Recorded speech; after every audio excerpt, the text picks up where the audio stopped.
Palabras del dos veces ministro de Defensa, Jaime Rabinet, en CNN Chile. Vamos a conversar con otro exministro de Defensa, con Francisco Vidal, quien nos acompaña. Señor Vidal, bienvenido. Buenas noches. Gracias por la invitación. Estaba escuchando atentamente lo que decía Jaime Rabinet. Punto final, prescripción y que militares condenados de edad avanzada vuelvan a sus casas. ¿Qué le parece? Completamente en desacuerdo, porque Rabinet, siendo abogado él y yo profesor de historia, que también me sirve, los crímenes de lesa humanidad son imprescriptibles y no amnistiables. Y van acompañados, precisamente por ser crímenes de lesa humanidad, con toda la carga que eso significa, de sanciones distintas al Código de Procedimiento Penal común. Aquí estamos hablando, para explicarle a la gente que lo está viendo, ¿de dónde partimos el año 90?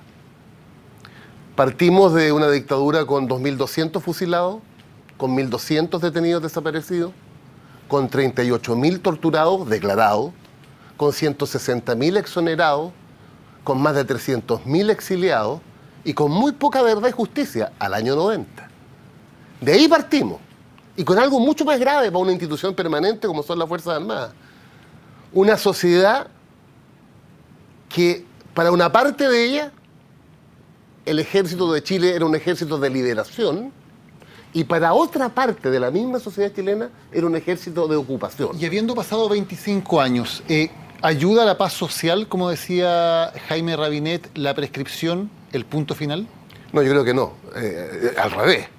Yo creo que en esta materia que es tan sensible, que hay tanto sufrimiento, la justicia y la verdad, o verdad y justicia, para hacerlo secuencialmente correcto, es imprescindible. Y el esfuerzo que ha hecho la democracia y la república en los últimos 25 años es un esfuerzo muy difícil, porque se nos olvida los 17 años, de dónde partimos. Entonces, como decía el presidente Lagos el otro día, aquí hubo un informe Rettig, fue como la primera puerta. Un informe Rettig rechazado por los mandos de la época, por las 4 instituciones de la época. Después, Valech. Informe no rechazado por los mandos de la época. Las palabras de General Cheire, el nunca más. O sea, hay situaciones en Chile, nos falta verdad y justicia. Bueno, de hecho nos falta saber el destino de centenares de detenidos desaparecidos. Señor Vidal, ¿hay pacto de encubrimiento al interior de las Fuerzas Armadas todavía vigentes? No, yo separo lo siguiente. Para mí, que me queda claro con el proceso de la Carmen Gloria Quintana, y si corrobora esto el juez Carroza mañana pasado con la declaración en el lenguaje nuevo, digamos, de imputación, que en este caso sí lo hubo. Te agrego, la historia nos enseña también que lo más probable es que los conscriptos con respecto a la posición del mando de la dictadura hayan sido cómplices del encubrimiento, no me queda la menor duda. Acuérdense además que el general Pinochet siguió 8 años más de comandante en jefe. Por eso le pregunto, estos pactos de silencio, pero estas operaciones de encubrimiento, yo creo que fueron plenamente... ¿funcionaron también no solo en dictadura, sino que en democracia? Bueno, ahí yo tengo un punto... Porque esto siguió pasando en el caso de Quemados en democracia. Sí, tengo un punto. Yo creo que la diferencia está porque trabajé con 3 comandantes en jefe. General Cheire, General Isurieta, Óscar, y General Fuente Alba. Esos mandos me constan que hicieron todo lo posible para que no existiera lo que acabamos de descubrir. ¿Cuál es la diferencia que hago del Pacto de Silencio? ¿Existe o existió el Pacto de Silencio? Sí. Durante la dictadura, a todo evento.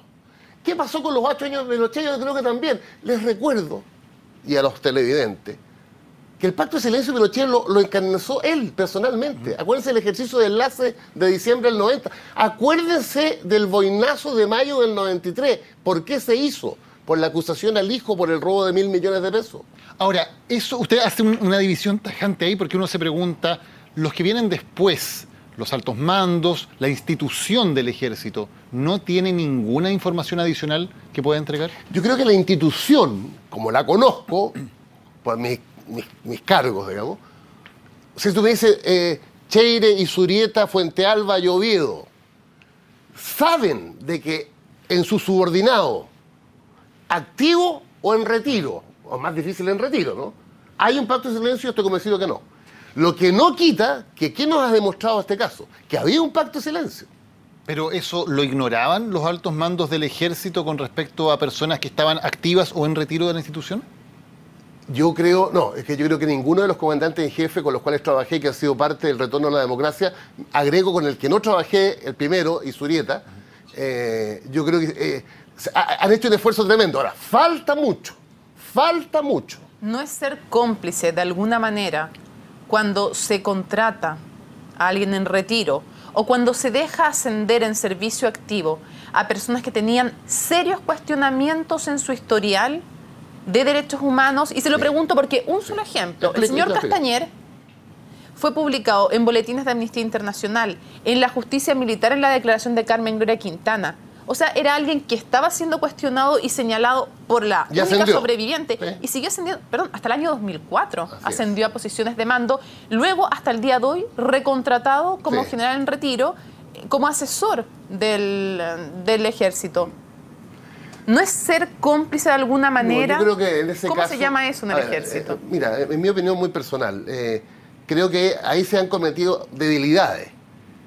Porque para el conocimiento de la opinión pública, el escalón político, propiamente tal, tiene injerencia directa en los ascensos cuando los coroneles, que se llama una base de coroneles, el comandante en jefe te dice a ti, el ministro de Defensa, oiga, estos son los coroneles que la Junta de Generales estima que están en condiciones de ascender a general. Ahí tú entras por primera vez como autoridad política, estoy colocando un caso personal, como ministro de Defensa, a ver la historia. En este caso mío eran 54 coroneles, propuestos por la Junta de Generales al gobierno. Perfecto. Para ascender. Es muy importante cerrar mi argumento. Entonces, ahí uno tiene un criterio político. Y yo, por ejemplo, y lo digo por primera vez públicamente, y después la presidenta me respaldó, de esos 54 coroneles, había 14 que habían tenido destinación en la CNI en unidades operativas. Y el criterio político del gobierno de la presidenta Bachelet, el primero, era que era mejor que con esa historia en unidades operativas de la CNI, la carrera terminaba ahí. Sigue vigente entonces la pregunta, de parte del ejército y de otras instituciones de las Fuerzas Armadas, ¿qué ha habido? Manga ancha, debilidad, con quienes estuvieron involucrados en violaciones a los derechos humanos, acusados por víctimas o siendo parte de organismos operativos de represión de la dictadura y a los cuales se les proponía igual para ascenso. Mira, ¿Cómo se llama eso? ¿Qué hizo el ejército ahí? A ver, es que hay cosas diferentes. Yo siempre les he hablado a ustedes hoy día de un proceso. Pongo ejemplos concretos, en lenguaje desclasificables hoy día. Porque yo creo que es muy importante que la opinión pública esté al tanto también. Te pongo un ejemplo. El general Izurieta, el año 2008, ¿ustedes se acuerdan del general Santelice, que fue acusado por el ministro Montillo de caravana de la muerte Antofagasta? El gobierno, a través mío, era ministro de Defensa subrogante además, le pidió al general Izurieta que saliera de la fila. Y él estableció una doctrina que no se ha cambiado posteriormente, que es la siguiente. General acusado de 2 o 3 estrellas, general a retiro. No, pero usted nombró el caso de 14 personas que habían participado en la CNI y las proponen para ascenso igual. ¿Cómo se llama eso, señor Vidal? Sucede lo siguiente, que tú tienes que respetar un criterio también. La persona, si pasó por la CNI y no está en un tema específico de acusación de violación a los derechos humanos, en su historia está la destinación a la CNI. No más que eso. Ni menos. Es que espérate un poquito. Lo que pasa es que el criterio siempre hay que mirarlo como proceso. Yo creo que lo que se hizo en 2009 fue correcto. Hace 2 o 3 semanas atrás la Comisión de Derechos Humanos de la Cámara ofició al Ejército para saber exactamente qué personal de servicio activo hoy queda que haya pasado por la CNI. Son 14 personas. Hoy. Te pongo otro ejemplo. El año 2009, el comandante en jefe, Óscar Izurieta, me acompañó a las comisiones de defensa del Senado y de la Cámara. Y ahí se estableció un compromiso del gobierno y el ejército de la época de despedir a todo el personal retirado, recontratado por el ejército que había operado en la DINA. Señor Vidal, eso se logró en el 2009, imagínate. Por eso yo te hablo de un proceso. Brevemente, porque nos queda muy poco tiempo, ¿sí o no se debería degradar a los militares que sean condenados por casos de derechos humanos? Es un tema muy complejo para la institución, por lo que significa el grado. Ahora, creo que los condenados por violaciones a los derechos humanos, en mi opinión, perdieron el honor militar. Y permíteme un último antecedente. Fue bajo mi gestión, bajo mi mando. Yo dicté una ordenanza en la cual los uniformados condenados por violación a los derechos humanos al momento de morir no tienen honores militares. ¿Deberían seguir teniendo el grado? Yo creo que es un tema a estudiar. Pero creo que el honor militar no es compatible con el asesinato, con el horror, con la tortura. No es compatible. Francisco Vidal, muchas gracias por habernos Gracias acompañado en CNN Prime. Buenas noches.